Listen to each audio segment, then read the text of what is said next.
Ah ben moi j'ai un petit fond de superstition orientale qui fait que j'essaye de ne pas trop vouloir les choses de peur qu'elles ne se réalisent pas, mais je crois que c'est un des rares prix que j'ai vraiment espéré au fond de moi parce que je trouve qu'il dit vraiment quelque chose de la vie de ce roman-là. C'est un roman qui a été porté par les libraires depuis le tout premier jour, depuis le tout premier jour. D'abord les libraires québécois qui l'ont porté, qui l'ont défendu auprès de leurs clients, qui l'ont parfois remis entre leurs mains en disant « je te dis même pas de quoi ça parle, lis-le, tu verras », qui ont été derrière ce livre à une époque où les médias n'en parlaient pas beaucoup, et puis leurs homologues en France et en Europe francophone de façon plus large, qui là encore se sont pris d'amour pour ce roman et l'ont défendu.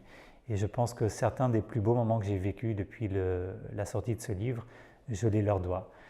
En Amérique du Nord, on a moins de congés. Moi, je viens du Québec. On a beaucoup moins de jours de congés que j'en avais à l'époque où j'ai vécu en France.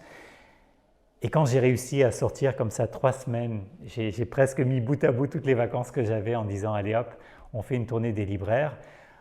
On est allé à la rencontre des libraires, on est allé voilà, un petit peu partout, un petit tour de France que Benoît des éditions Philippe Rey avait organisé. Et je crois qu'on a fait en 3 semaines 19 dates.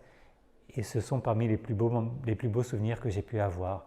Je me souviens de toutes ces soirées où parfois on mangeait dans la librairie après que la discussion soit passée.